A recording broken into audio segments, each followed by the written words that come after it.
Everyone, welcome back to this channel.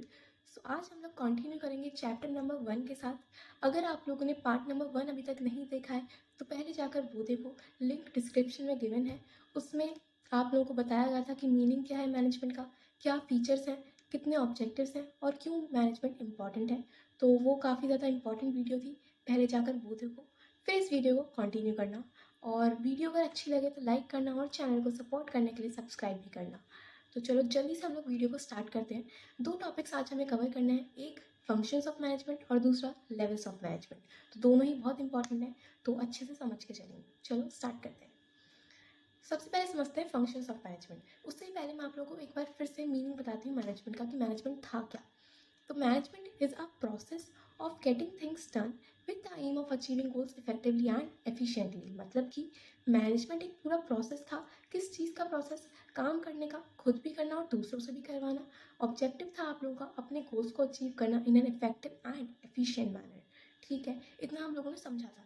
But why management is a process? जब भी process की बात आती है तो उसमें हमें कुछ स्टेप्स फॉलो करने होते हैं। मैनेजमेंट में 5 फंक्शंस होते हैं जो कि सीरीज़ में एक प्रॉपर ऑर्डर में फॉलो किए जाते हैं हर एक ऑर्गेनाइजेशन के थ्रू। तो वो फंक्शंस हैं क्या, वो भी हमें डिस्कस करने हैं। ऑल्दो उन पांचों फंक्शंस पे आपके पास 5 चैप्टर्स हैं डिटेल में, chapter number 4 to chapter number 8। हमें इस चैप्टर में केवल उनका मीनिंग समझना है और अभी के लिए वो सफिशिएंट होगा। तो समझते हैं क्या है उनका मीनिंग। सबसे पहले 5 फंक्शंस कौन से हैं। सबसे पहले आता है प्लानिंग, दूसरा है ऑर्गेनाइजिंग, थर्ड आता है staffing, fourth is directing and fifth is controlling. ठीक है, planning, organising, staffing, directing and controlling. तो इन्हें अच्छे से डिस्कस करते हैं, एक एग्जाम्पल के थ्रू डिस्कस करते हैं। कि सपोज मेरी एक ऑर्गेनाइजेशन है और मैंने डिसाइड किया है कि हम लोग जूस प्रोड्यूस करेंगे। ठीक है, हम लोग जूस की प्रोडक्शन करेंगे और पूरा उसका बॉटल्स वगैरह सब कुछ बनाएंगे। अब देखो, जूस बनाने से पहले मुझे कुछ ना कुछ चीज़ें प्लान करके चलनी पड़ेंगी कि मेरे जूस में बेसिकली क्या फ्लेवर होगा, क्या फ्रेगरेंस होगी, बॉटल का साइज़ कितना बड़ा होगा, क्या शेप होगी बॉटल की, कहाँ से मैं रॉ मटेरियल लूँगी ताकि मुझे सबसे सस्ता रॉ मटेरियल अच्छी क्वालिटी का मिल जाए। तो बहुत सारी चीज़ें आपको एडवांस में फ्यूचर के लिए डिसाइड करके चलनी पड़ेंगी कि काम करना कैसे है, कौन करेगा, कितना करेगा। तो वो सब किस में आता है? प्लानिंग में। प्लानिंग का मतलब ही क्या है कि आप एडवांस में फ्यूचर के लिए डिसाइड करके चल रहे हो कि हमें फ्यूचर में करना क्या है, कैसे करना है, कौन करेगा। वो किस में आता है? प्लानिंग में। ओके, अब एक बार आप लोगों ने प्लान्स बना लिए, सब कुछ चीज़ें डिसाइड कर ली, अब आप उसके लिए रिसोर्स अरेंज करो। रॉ मटेरियल अगर चाहिए तो वो अरेंज तो करो।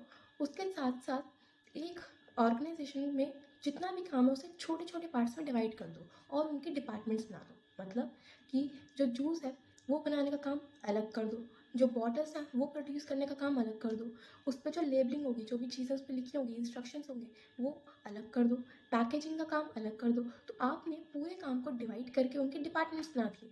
तो वो जो डिपार्टमेंट्स बनाने वाली चीज़ है प्लस रिसोर्सेज अरेंज करनी है, वो किस में आता है?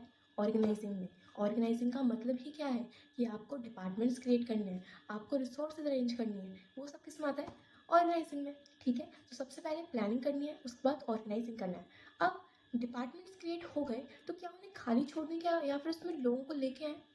लोगों को लेके आना किस में आता है? स्टाफिंग में। आप लोगों को अपने स्टाफ को मैनेज करना है, आपको सही इंसान को सही प्लेस पे लगाना है। मतलब सबसे पहले आप देखो कि कौन इंसान किस चीज़ में एक्सपर्ट है, उसे उसी डिपार्टमेंट्स में लगा दो, उसी डिपार्टमेंट में उसे काम दे दो। वो किस में आता है? स्टाफिंग में। स्टाफिंग का मतलब ही क्या है? Putting the right person in the right place.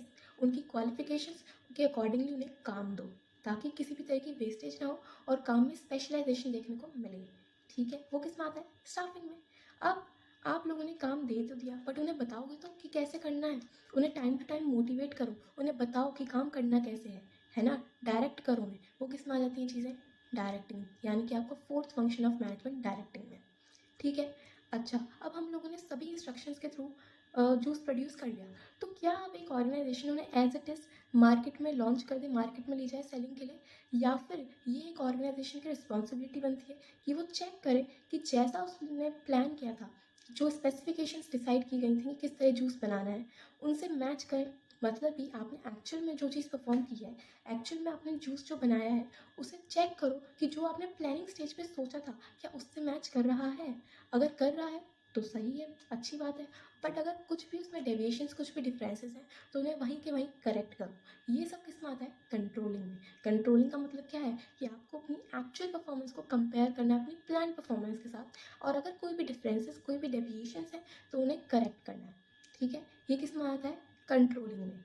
तो ये पूरा एक प्रोसेस होता है कि सबसे पहले प्लानिंग करनी है, उसके बाद organising, then staffing, then directing and then controlling. अब हम लोगों ने ये भी पढ़ा था कि मैनेजमेंट एक कॉन्टीन्यूस फंक्शन है। कॉन्टीन्यूस क्यों? क्योंकि ये सब चलता रहता है।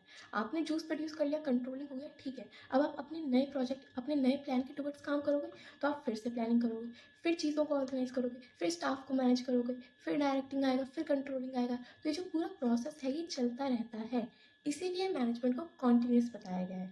ठीक है, तो पांचों फंक्शंस कौन से हैं? सबसे पहले आता है प्लानिंग, उसके बाद ऑर्गेनाइजिंग, उसके बाद आता है staffing, then directing and then controlling.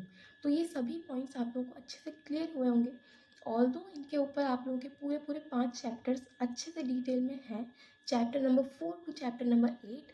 आप लोगों को इस चैप्टर में केवल उनका मीनिंग समझना है, जो कि मैंने आप लोगों को बताया।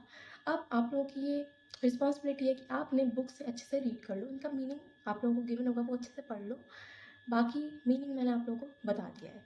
ठीक है, आगे बढ़ते हैं हम लोग लेवल्स ऑफ मैनेजमेंट के टूवर्ड्स। तो लेवल्स ऑफ मैनेजमेंट काफ़ी ज़्यादा इंपॉर्टेंट है, एग्जाम पॉइंट ऑफ व्यू से इससे क्वेश्चन आता ही है।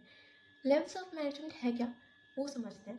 देखो, आप लोगों को पता होगा कि एक ऑर्गेनाइजेशन में हर किसी की सेम पोस्ट नहीं होती, हर किसी की सेम पोजीशन नहीं होती। कोई इंसान हायर लेवल पे काम करता है और कोई इंसान लोअर लेवल पे काम करता है। तो मतलब वहाँ पे एक सुपीरियर सबॉर्डिनेट रिलेशनशिप देखने को मिलती है। सुपीरियर कौन है? जो कि कमांड करेगा, जो ऑर्डर देगा, और सबॉर्डिनेट कौन है? जो उन ऑर्डर्स को फॉलो करेगा, उन पर काम करेगा। ठीक है, तो एक सुपीरियर सबॉर्डिनेट रिलेशनशिप होती है एक ऑर्गेनाइजेशन में। अब हमने क्या करना है, हमें इस पूरी ऑर्गेनाइजेशन को 3 लेवल्स में, 3 पार्ट्स में डिवाइड करना है। 3 पार्ट्स कौन से हैं? Top level, middle level and lower level. Lower level के ही 2 और नाम हैं, काफ़ी इंपॉर्टेंट है, ऑपरेशनल लेवल या फिर सुपरवाइजरी लेवल। ठीक है, तो आपको एक ऑर्गेनाइजेशन को 3 पार्ट्स, 3 लेवल्स में डिवाइड करना है। लेवल्स कौन से हैं? सबसे पहले आता है टॉप लेवल, दूसरा आता है मिडिल लेवल और तीसरा आता है लोअर लेवल। इन्हें अच्छे से डिस्कस करेंगे। क्वेश्चन किस तरह आता है? क्वेश्चन बनता है कि आपको केस दे दिया जाएगा कि suppose mister A works at this post, तो आपको बताना होगा कि वो पोस्ट मतलब वो किस लेवल ऑफ मैनेजमेंट पे काम करते हैं, प्लस उनके फंक्शंस बताने होंगे। तो इम्पॉर्टेंट है, आप लोगों को सबसे पहले समझना है कि कौन सी डेजिग्नेशंस किस लेवल में आती हैं। ठीक है, सबसे पहले समझते हैं टॉप लेवल को। टॉप लेवल में क्या क्या आता है समझो। देखो, टॉप लेवल में हमेशा वो लोग आएंगे जिनके पास एक सुप्रीम अथॉरिटी है, जो कि बहुत ज़्यादा हाई लेवल पे काम करते हैं, जिसमें कंपनी के मालिक लोग जो हैं, ओनर्स हैं, सीईओ हो गए, सीएफओ हो गए, vice president, president, chairman, general manager, ये सब किस में आते हैं? टॉप लेवल में। इनका काम क्या होता है? इनका काम होता है सबसे पहले पूरी ऑर्गेनाइजेशन के लिए प्लान्स, पॉलिसीज़ फॉर्मुलेट करना। ये सब चीज़ें आप लोगों को साइड में पॉइंट्स में दिख जाएंगी। तो सबसे पहले इनका काम क्या होता है कि ये पूरी ऑर्गेनाइजेशन के लिए प्लान्स, पॉलिसीज़ फॉर्मुलेट करते हैं। किस तरह काम करना है वो सभी चीज़ें कौन डिसाइड करेगा? Top level. उसके साथ साथ रिसोर्सेज अरेंज करने का काम भी किसका है? टॉप लेवल का। दूसरा जो आता है वो ये है कि जब सभी पॉलिसीज़ यही फॉर्मुलेट कर रहे हैं, तो अगर फर्म को, ऑर्गेनाइजेशन को फ़ायदा होगा, प्रॉफिट होगा, तो वो भी इन्हीं का है। अगर लॉस होता है तो वो भी इन्हीं का है। ठीक है, थर्ड आता है कि ये पूरे बिजनेस एनवायरनमेंट को एनालाइज करके चलते हैं, मतलब कि ये बाहर आउटसाइड वर्ल्ड के साथ एक कनेक्ट में रहते हैं, कनेक्शन में रहते हैं। गवर्नमेंट हो गई और जो बिजनेसेस हो गए, उनके साथ डीलिंग्स यही करते हैं। ठीक है, तो ये पूरे बिजनेस एनवायरनमेंट को एनालाइज करके भी चलते हैं। एंड फोर्थ इसमें आता है कि जितने भी एक्टिविटीज़ हैं पूरी ऑर्गेनाइजेशन की, वो कोऑर्डिनेट करने का काम भी किसका है? टॉप लेवल का। तो समझ में आई बात कि टॉप लेवल है क्या, उसमें कौन कौन सी पोस्ट्स आ जाएंगी, ये चीज़ आपको अच्छे से समझ के चलनी है। ठीक है, आगे बढ़ते हैं middle level of management. Middle level of management क्या है कि अब जो हम लोगों ने पॉलिसीज़ बनाई हैं, टॉप लेवल ने जितनी भी पॉलिसीज़ बनाई हैं, क्या उन्हें ऐसी बना के छोड़ दें या फिर उन्हें इम्प्लीमेंट करना होगा? तो वो जो इम्प्लीमेंट करने वाला काम है, उन्हें इंटरप्रेट करने का काम है, वो कौन करेगा? Middle level. मिडिल लेवल कहीं ना कहीं एक लिंक होती है between top level and lower level. आपको लोगों को दिख रहा होगा साइड में जो डायग्राम है कि अगर टॉप लेवल को कुछ इंस्ट्रक्शंस, कुछ ऑर्डर्स लोअर लेवल तक पहुंचाने हैं, तो वो डायरेक्टली नहीं पहुंचाएंगे, वो किनको देंगे? पहले मिडिल लेवल को, फिर मिडिल लेवल पास ऑन करेगा टू द लोअर लेवल। तो लोअर मिडिल लेवल सबसे पहले जितनी भी प्लान्स एंड पॉलिसीज़ हैं उन्हें इंटरप्रेट करेगा, उन्हें इम्प्लीमेंट करेगा। एक लिंक है between top level and lower level. उसके साथ साथ इसमें आते कौन है, इसमें आ जाते हैं डिपार्टमेंटल साइड। मतलब एक ऑर्गेनाइजेशन में फंक्शंस के अकॉर्डिंगली डिपार्टमेंट्स बनाए जाते हैं कि प्रोडक्शन डिपार्टमेंट हो गया, परचेज डिपार्टमेंट हो गया, HR डिपार्टमेंट है, फाइनेंस डिपार्टमेंट है। तो उन डिपार्टमेंट्स के जो भी हेड हैं वो किस में आते हैं, मिडिल लेवल में। अब इन डिपार्टमेंट्स में कितने लोग काम कर रहे हैं या फिर कितने लोगों की ज़रूरत है वो कौन चेक करेगा, मिडिल लेवल ही तो करेंगे। सभी डिपार्टमेंट्स के साथ कोऑर्डिनेट करने का काम भी किसका है, मिडिल लेवल का। ठीक है, तो मिडिल लेवल के फंक्शंस आई होप आप लोगों को अच्छे से क्लियर हुए होंगे। और इसमें क्या आता है कि ये ड्यूटीज असाइन करते हैं टाइम टू टाइम। जो लोअर लेवल है, जो भी वर्कर्स हैं, उन्हें मोटिवेट भी करते हैं। तो ये सभी चीज़ें किस में आती हैं, मिडिल लेवल में। तो बुक में आप लोगों को ये सभी पॉइंट्स अच्छे से गिवन है, रीड ज़रूर कर लेना। ठीक है, अब आगे बढ़ते हैं लोअर लेवल पे। लोअर लेवल है कौन, इसमें आते हैं आपके फोरमैन और supervisors. Okay, foreman and supervisors. अब सबसे पहले इनका फंक्शन क्या है कि जो एक्चुअल वर्कफोर्स है, देखो लोअर लेवल के नीचे वर्कफोर्स होती है जो एक्चुअल में काम करती है। तो वर्कफोर्स को सबसे पहले उनके एफर्ट्स को ओवरसी करने का काम किसका है, लोअर लेवल का। मतलब कि जो लोअर लेवल है वो चेक करता है कि वर्कर्स किस तरह काम कर रहे हैं, क्या वो सही से काम कर रहे हैं या नहीं। अगर उन्हें कोई भी प्रॉब्लम आ रही है तो वो प्रॉब्लम भी कौन सॉल्व करता है, लोअर लेवल। ठीक है, अब होता क्या है, अगर किसी भी तरह की वेस्टेज है तो वो भी कौन मिनिमाइज़ करके चलता है, तो वो भी कौन मिनिमाइज़ करके चलेगा, लोअर लेवल की। किसी भी तरह की वेस्टेज ना हो वो किसकी रिस्पॉन्सिबिलिटी है, लोअर लेवल की। प्लस जो वर्किंग कंडीशंस हैं वो अच्छी हो, वो भी कौन रिस्पॉन्सिबल है उनके लिए, लोअर लेवल की। They are responsible for maintaining good working conditions for workers. So I hope आप लोगों को सभी फंक्शन, सभी पॉइंट्स अच्छे से क्लियर हुए होंगे।